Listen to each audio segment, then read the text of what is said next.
Sobre todo, para abrigar esperanza. Sobre todo, Ope Pasquet. Amigos de Sobre Todo, amigos de Carve, muy buenos días, les habla Ope Pasquet. Aquí estamos con muchas ganas de conversar con ustedes, de comunicarnos con ustedes, porque hay una serie de temas asuntos que están ocurriendo y que realmente llaman la atención y requieren comentario. Hace unos días, como todos sabemos, trascendió que varias cámaras empresariales habían elaborado un documento con una serie de críticas, algunas de ellas severas, a la política económica, planteando algunas quejas, algunos reclamos, e hicieron llegar ese documento al Poder Ejecutivo.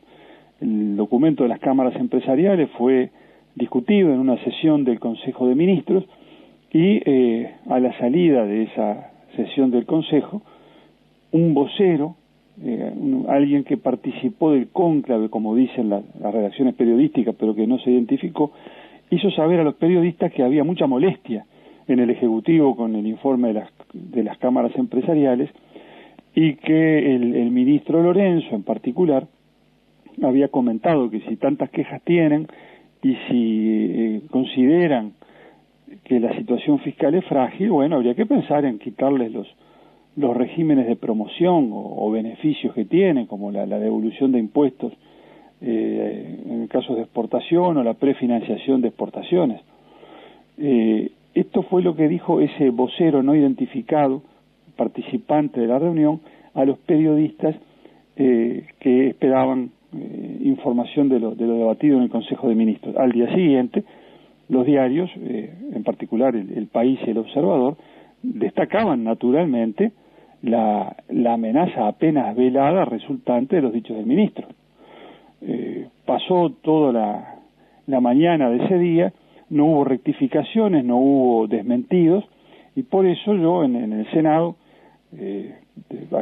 hice uso de un recurso reglamentario que se permite hablar en la media hora final para formular manifestaciones de protesta, y protesté contra lo que es claramente una amenaza. Hacer saber que se está pensando en esferas oficiales que se podría suprimir ciertos regímenes especiales que benefician a las empresas que exportan, dado las quejas de estas contra las políticas económicas vigentes. Bueno, eso significa claramente una amenaza, como lo dijeron algunos de los dirigentes de esas cámaras empresariales. Posteriormente hubo declaraciones del ministro de Economía, digamos que no significaron un desmentido rotundo, como cabía esperar a esa versión que circuló. Fueron, digamos, versiones más moderadas, más evasivas, declaraciones del tipo, bueno, ese no es mi estilo, cosas así, pero no fue el desmentido tajante y rotundo que cabía esperar. Por eso yo dije en el Senado que a mi juicio esas declaraciones atribuidas al ministro eran más propias del jerarca argentino, Guillermo Moreno, que de un ministro uruguayo, porque esa exhibición de prepotencia, ¿no? y esa actitud amenazante hacia el que protesta no es propia de un gobernante uruguayo, no es propia de un gobernante republicano. Y miren, oyentes de Carve, que no me estoy metiendo en el fondo de la cuestión. No sé si las cámaras empresariales tienen razón o no tienen razón, si las críticas son justas o no. No me quiero meter en eso porque, en definitiva, es lo de menos. Acá no importa si el que critica tiene razón en su crítica o no. Acá lo que está por encima de todo es el derecho de cada uruguayo de decir lo que piensa del gobierno y de su política. Todos tenemos derecho a criticar. Algunos pensarán que la crítica es correcta, otros pensarán que no, que es injusta o que es equivocada. Eso es lo de menos. El asunto es que todos tenemos derecho a criticar y no es cuestión de que cuando las críticas llegan, los gobernantes insinúen que, bueno, que ciertos regímenes de favor a quienes exportan podrían modificarse. Porque, ojo, no se trata de regímenes que se establezcan para dar un beneficio particular a determinadas personas o empresas. Son regímenes que se establecen para fomentar la exportación en la que todo el país está interesado. No vamos a descubrir esto ahora. Entonces no puede suprimirse algo que es de interés general, en definitiva, por la molestia de algún jerarca con declaraciones o expresiones de alguien en ejercicio de su libertad absoluta, como la hay en este país en materia de expresión del pensamiento. Y es más chocante todavía esto, estas amenazas apenas veladas, repito, cuando quien, según estas fuentes, las profirió, el ministro de Economía, Lorenzo, fue el mismo que meses atrás reconoció en el Senado que había llamado por teléfono al presidente del directorio del Banco República, el economista Caloya, para decirle que había que, en fin, extremar los esfuerzos para darle el aval bancario necesario a aquel señor de la derecha que vino pretendidamente en representación de la empresa Cosmo a pujar en aquel remate de los aviones de Pluna, en aquel lamentable episodio que tan mal nos dejó como país, porque fue realmente una burla que se hizo. Este señor de Cosmo pudo pujar en la subasta porque tenía un aval bancario, y para gestionar ese aval bancario, el ministro de Economía reconoció en el Senado que él había llamado al director del Banco República a decirle que había que darle el aval a este señor, que luego resultó ser un perfecto chanta. Entonces se está actuando, mejor dicho, con arbitrariedad, cuando por un lado se otorgan avales o se instruye a un banco del Estado para que otorgue avales que en definitiva no debió haber otorgado, como quedó luego acabadamente demostrado, y por otro lado se insinúan amenazas contra empresarios que ejercen su derecho a decir lo que piensan y a criticar lo que entienden que debe criticarse. Pero el gobierno está, digamos, envalentonado porque sabe que con la mayoría parlamentaria los ministros están blindados contra toda crítica. Pase lo que pase, hagan lo que hagan, cuando llegue el momento obtienen sistemáticamente el respaldo de la bancada del Frente Amplio. Y seguramente esto es lo que está pesando también en otro tema que ha detonado estos días, que es lo relativo a la construcción del estadio llamado Antel Arena. Se conoció el dictamen del Tribunal de Cuentas formulado a solicitud de los ediles de la oposición en la Junta Departamental, que requirieron un informe del tribunal para saber si eso que se piensa hacer mediante un acuerdo entre la Intendencia de Montevideo y Antel es arreglado de derechos, a ver si Antel puede meterse a construir un estadio, porque sus fines son otros. Obviamente es una empresa de telecomunicaciones y de acuerdo con el artículo 190 de la Constitución, las empresas públicas no pueden dedicar sus recursos a otra cosa que no sea los negocios propios de su giro. Entonces, desafía el sentido común la afirmación de que construir un estadio es propio del giro de una empresa de telecomunicaciones. Pero para someter la cuestión al pronunciamiento de un organismo técnico, se llevó el tema a la consideración del Tribunal de Cuentas de la República, que todos recordamos que se integró al principio de este gobierno con 3 representantes de los partidos de la oposición, 3 representantes del Frente Amplio y el presidente del tribunal, el doctor Sigbert Rippe, que es un abogado prestigioso, un técnico sin militancia partidaria, que se designó presidente por acuerdo entre los partidos, justamente porque se le reconoce su ecuanimidad, su imparcialidad, su objetividad, se considera que es una garantía para todos.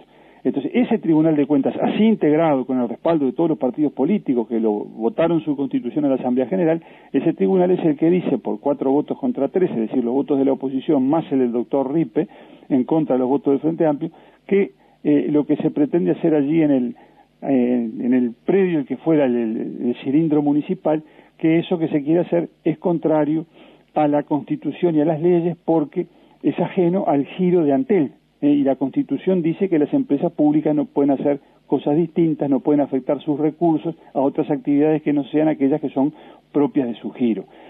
Y frente al categórico dictamen del Tribunal de Cuentas, la respuesta de la señora presidente de Antel, la ingeniera Carolina Cose, es decir que bueno, que igualmente va a seguir adelante, que el dictamen no es vinculante, como si el Tribunal de Cuentas no significara nada. Es un órgano creado por la Constitución de la República que se integró de la manera que acabo de señalar.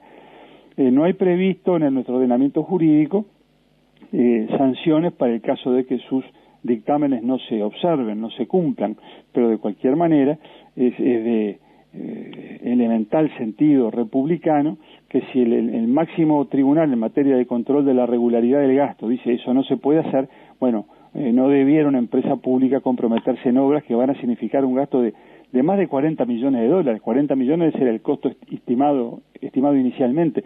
Ya sabemos que este tipo de obras tan grandes, como está la pequeña reforma que hace cada uno en su casa, normalmente excede el presupuesto previsto. Esto si se hace, va a costar mucho más de 40 millones de dólares. El Tribunal de Cuentas está diciendo que no se puede hacer, y en vez de encontrar una actitud de acatamiento a su dictamen, de respeto por el derecho vigente, lo que se hace es, por parte de la ingeniera Cosa, es decir, vamos a seguir adelante igual. ¿Por qué? Porque saben que cuando esto llegue al Parlamento a discutirse allí, que en algún momento llegará, obviamente, la mayoría automática del Frente va a estar respaldando lo que se haga, aunque sea notoriamente contrario a derecho. El gobierno está actuando de esa manera, como que el control no le importa, llevarse por delante las normas no le importa, porque sabe que en definitiva el respaldo de la mayoría parlamentaria va a estar. Y estamos entonces en el auge de esa tesis de que lo político está por encima de lo jurídico y hacemos lo que queremos hacer, porque en definitiva tenemos mayoría y bueno, tenemos el dominio político de la situación. Esto se ve en lo grande, como esto que acabo de señalar, y en lo chico. ¿A qué me refiero con esto de lo chico? Bueno, hemos leído en la prensa en estos días que el ministro de Defensa Nacional, el señor Fernández Huidobro, designó como director de la asesoría jurídica de su ministerio a quien era hasta ese momento su secretario privado, que es un señor que no es abogado, es que simplemente el secretario privado del ministro, y pasó a ser director del área jurídica. No se entiende cómo va a poder dirigir a los letrados, a los abogados del Ministerio de Defensa, quien no es abogado. Pero bueno, del mismo Ministerio de Defensa había salido hace poco el director general, a quien el gobierno lo designó embajador en Nicaragua. Y bueno, sin ninguna preparación diplomática, sin otra trayectoria por la administración, que ese pasaje por el Ministerio de Defensa, y se le designó políticamente como embajador en Nicaragua.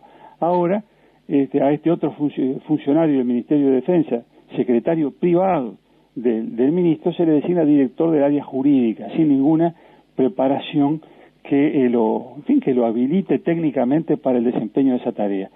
Esto es otra expresión más de esa actitud que estamos viendo prevalecer en el gobierno. Hacemos lo que se nos antoja.